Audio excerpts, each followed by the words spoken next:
Hello friends, welcome to our you can speak kit and concept. Friends, यहाँ पर हम pronounce पढ़ रहे हैं, प्रोनाउंस के टाइप्स पढ़ रहे हैं। आज हम क्या पढ़ने वाले हैं? आज हम पढ़ने वाले हैं रिलेटिव प्रोनाउंस कौन कौन से होते हैं। यहाँ पर आप देख सकते हैं, यहाँ पे WH वर्ड्स लिखे हुए, यहाँ पे उनके WH वर्ड्स के मीनिंग्स लिखे हुए, यहाँ पर रिलेटिव कंजंक्शंस के मीनिंग लिखे हुए हैं। रिलेटिव कंजंक्शंस मीन ऐसे WH वर्ड्स जिनका यूज हम कंजंक्शंस के रूप में करते हैं, उनको बोलते हैं रिलेटिव कंजंक्शंस। मीनिंग कंजंक्शन का मतलब क्या होता है? दो सेंटेंसेस को जोड़ने का काम करते हैं। अब यहाँ पर देखिए, व्हाट का मतलब क्या होता है? किया। व्हाट मीन्स किया। लेकिन जब आप रिलेटिव प्रोनाउन में आएंगे तो उसका मतलब होता है जो। मतलब क्या होता है? जो। उसी प्रकार से हु का मतलब होता है कौन। हु का मतलब क्या होता है? कौन। लेकिन रिलेटिव प्रोनाउन में की जो या की जिसने। की जिसने। एग्जाम्पल देखते हैं हम हु का। यहाँ पे लिखा हुआ है हु इज प्लेइंग, कौन खेल रहा है। क्योंकि हु का मतलब क्या है? यहाँ पर मैंने आपको क्या बताया? कौन। हु इज प्लेइंग, कौन खेल रहा है। अब यहाँ पर देखिए, there is a boy who is very clever. यह एक लड़का है जो कि बहुत चालाक है।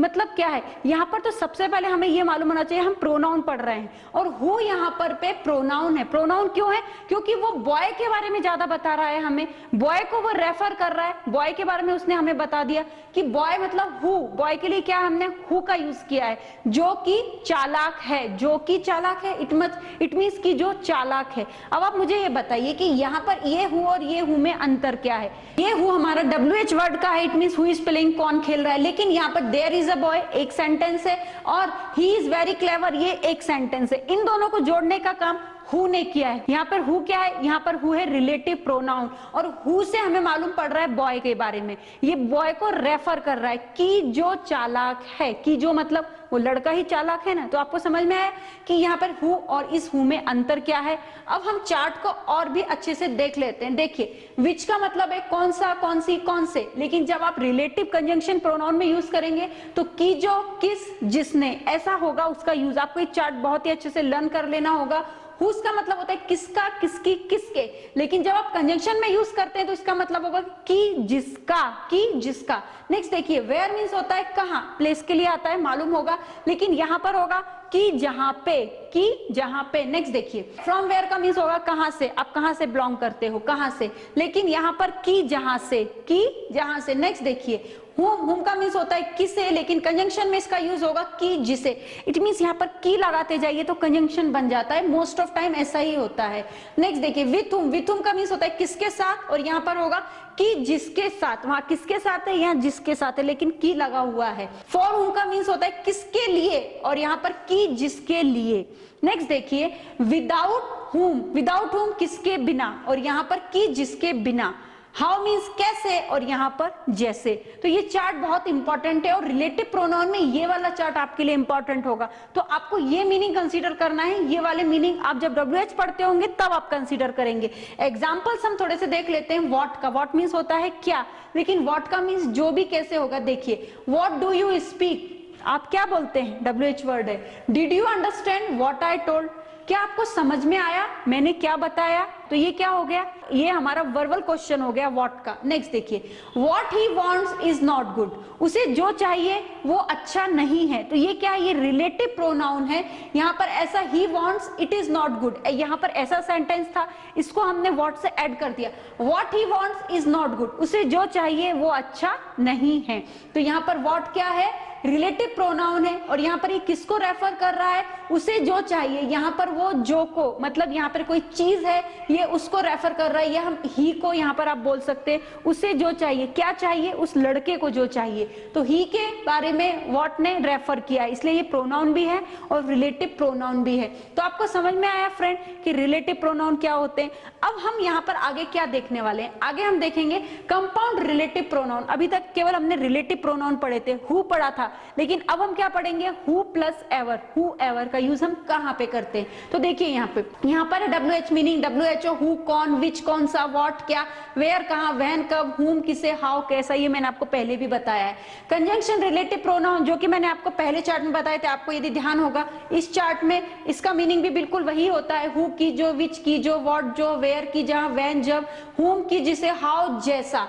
अब यहाँ पर हमें क्या टॉपिक पढ़ना है? हम पढ़ रहे हैं compound relative pronoun. It means यहाँ पर हमें एडिशन करनी होगी। यहाँ पर हमने एवर की एडिशन की है। देखिए, इन सभी में हम यहाँ पर एवर की एडिशन कर देंगे। यदि हम एवर की एडिशन कर देते हैं तो हमारे पास में कंपाउंड रिलेटिव प्रोनाउंस रेडी हो जाते हैं। whoever जो कोई, whichever जो कुछ, whatever जो कुछ, wherever जहां कहां, whenever जब कभी, whomever जिस किसे, however जैसा भी। तो यहां पर हमने क्या किया है, यहां पर हमने कंपाउंड रिलेटिव प्रोनाउंस बनाए हैं और इनका यूज हम आगे आपको सेंटेंसेस में कैसे करना है ये बताएंगे, ये बहुत ही इंपॉर्टेंट है। अब यहां पर आपको क्या देखना है, कंपाउंड रिलेटिव प्रोनाउंस तो ये हो गए जो आपने अभी देखे थे, आप देख सकते हैं कंपाउंड रिलेटिव प्रोनाउंस। अब यदि हमें यहां पर एम्फेटिक कंपाउंड रिलेटिव प्रोनाउंस करना है, मतलब प्रेशर देना है। अभी तक हम क्या बोल रहे थे कि जो कोई, अब मुझे ऐसा बोलना है जो कोई भी, तो इसके लिए हमें क्या पढ़ना पड़ेगा, एम्फेटिक प्रोनाउन पढ़ने पड़ेंगे और उसको यहां पर ऐड करना पड़ेगा। तो आगे हम क्या करने वाले हैं, एम्फेटिक रिलेटिव प्रोनाउंस पढ़ने वाले हैं। एम्फेटिक रिलेटिव प्रोनाउंस आप बना कैसे सकते, देखिए who plus so plus ever, देखिए who plus so plus ever जो कोई भी, whom plus so plus ever जिस किसी को भी, what plus so plus ever what so ever जो कुछ भी, इसी प्रकार से which सो एवर जो कुछ भी, where सो एवर जहां कहां भी, when सो एवर जब कभी भी, how सो एवर जैसा भी। यहां पर आपको बस यही ध्यान रखना है कि यहां पर आप WH वर्ड का मीनिंग देख रहे थे, यहां पे रिलेटिव प्रोनाउंस क्या है वो देख रहे थे। अब इसको यदि हमें जोर देके बोलना है तो यहां पर हो गया emphatic compound relative pronouns. It means यहां पर आप जोर देके बात करेंगे, तो ये इंपॉर्टेंट है, आपको ध्यान रखना है। अब यहाँ पर ये इंपॉर्टेंट है, आपको यहाँ पर ध्यान रखना होगा कि यहाँ पर ये बनते कैसे, बनना बहुत इंपॉर्टेंट है, बस यहाँ पे सो का यूज करते चले जाइए। अब देखिए compound relative pronouns, whoever, whoever, whomever ये बने कैसे, जस्ट आपको मैंने बता दिया, बिल्कुल वैसे ही बनाए हैं।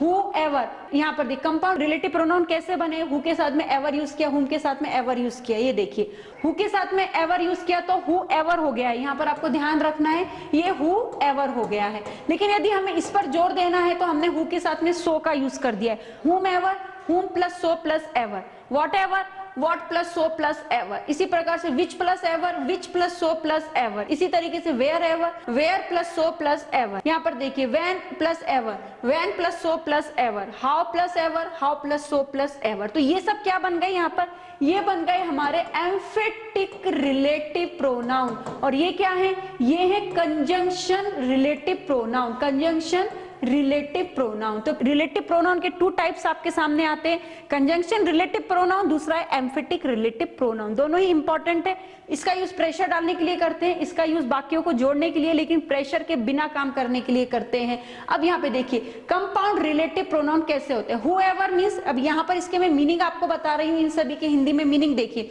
whoever का मतलब होता है जो प्लस कोई, मतलब जो कोई। wherever का मतलब होता है जहां कहां। whomever का मीन्स होता है जिस किसे। whenever जब कभी। whatever जो कुछ। however जैसे भी। whichever जो कुछ। क्लियर। अब यहाँ पर देखिए एम्फेटिक कंपाउंड रिलेटिव प्रोनाउंस की भी मीनिंग समझ लीजिए। Who plus so plus ever, who so ever का मीन्स होता है जो कोई भी। हुम प्लस सो प्लस एवर जिस किसे भी। What plus so plus ever जो कुछ भी। Which plus so plus ever जो कुछ भी। Where plus so plus ever जहां कहां भी। When plus so plus ever जब कभी भी। How plus so plus ever जैसा भी। तो यहाँ पर इनके मीनिंग भी बता दिए हैं आपको, कंपाउंड रिलेटिव प्रोनाउन और एम्फेटिक कंपाउंड रिलेटिव प्रोनाउन, इन दोनों के मैंने आपको मीनिंग बता दिए हैं। अब यहाँ पर आप देख सकते हैं नाउन, प्रोनाउन, रिलेटिव प्रोनाउन और कंपाउंड रिलेटिव प्रोनाउन कैसे, आप देखिए Ram is a boy, he is clever. Ram एक लड़का है, यहाँ पर राम क्या है, प्रॉपर नाउन है, और बॉय क्या है, यहाँ पर कॉमन नाउन है। ओके, और ही क्या है, यहाँ पर ही प्रोनाउन है, ही क्या है, प्रोनाउन है। ये कौन सा है, सब्जेक्ट, या हम इसको बोलते हैं नॉमिनेटिव। और यहाँ पे क्लेवर क्या है, क्लेवर यहाँ पर एडजेक्टिव है, ठीक है ना। अब आप मुझे बताइए कि ही का यूज क्यों किया। ही का यूज यहाँ पर राम के लिए किया गया, क्योंकि प्रोनाउन का मतलब ही होता है जो नाउन के प्लेस पर आता है, तो ही हमने राम के लिए यूज किया है। अब देखिए there is a boy who is very clever. Okay, अब ये हु क्या है, हु है रिलेटिव प्रोनाउन। रिलेटिव प्रोनाउन क्यों है, क्योंकि ये बॉय के बारे में बता रहा है। देयर इज अ बॉय, वहां एक लड़का है, हु इज वेरी क्लेवर जो कि बहुत चालाक है। जो मतलब ये लड़का, ये बॉय, ठीक है ना। तो ये हो गया रिलेटिव प्रोनाउन। अब यहाँ पर नेक्स्ट सेंटेंस में हु सो एवर, आप यहाँ पे देख सकते हैं Shivaji Maharaj fought against all. Okay, अब यहाँ पे हु सो एवर क्या है, हु सो एवर यहाँ पर एम्फेटिक रिलेटिव प्रोनाउन है जो कि शिवाजी महाराज को रिलेट करता है, शिवाजी महाराज पे प्रेशर दे रहा है। कैसे, शिवाजी महाराज उन सबके खिलाफ लड़े, जो कोई भी मतलब कोई दुश्मन है, जो कोई भी मतलब शिवाजी महाराज के रास्ते में जो कोई भी आया उनके खिलाफ लड़े। तो ये एम्फेटिक रिलेटिव प्रोनाउन है, ये कंपाउंड रिलेटिव प्रोनाउन है, और ये क्या है, नॉमिनेटिव प्रोनाउन है। तो ये इस तरीके के प्रोनाउंस के ये चार्ट्स हैं जो मैंने आपके सामने रखे हैं। इंपॉर्टेंट वीडियो है, बहुत ही ध्यान से देखिए, कंफ्यूज मत हुई है। यहाँ पर हमने रिलेटिव प्रोनाउन के 2 टाइप्स कवर किए हैं, एक है एम्फेटिक रिलेटिव प्रोनाउन, दूसरा है कंजंक्शन रिलेटिव प्रोनाउन। दोनों को कंबाइन स्टडी कीजिए ताकि आपके डाउट्स कोई डाउट ना रहे। आगे हम क्या पढ़ने वाले हैं, आगे हम फिर से compound relative pronoun, compound relative adverbs, इनमें अंतर क्या होता है और बहुत कुछ है आगे, इन सभी की मीनिंग, इन सभी के एक्सरसाइजेस हम आपको यहाँ पर बताने वाले हैं। लेकिन इसके लिए आपको हमारे हर वीडियो को बहुत ही ध्यान से और आपको सीक्वेंस वाइज देखना होगा ताकि आपके कोई डाउट ना रहे। एट लास्ट फ्रेंड्स, बस मैं यही बोलूंगी, यदि आप हमारे ऐप में ये कोर्स देख रहे हैं, सीक्वेंस वाइज देखिए, और वहां पर आपको ग्रामर के अलावा एक स्पोकन का 60 to 90 डेज का स्पोकन का कोर्स मिलेगा जो बहुत ही उत्कृष्ट है। और फ्रेंड, इन फ्यूचर आप हमसे ऑनलाइन क्लासेस के माध्यम से भी जुड़ सकते हैं और kids spoken classes, grammar classes के लिए भी कॉन्टेक्ट कर सकते हैं। At last, thank you very much.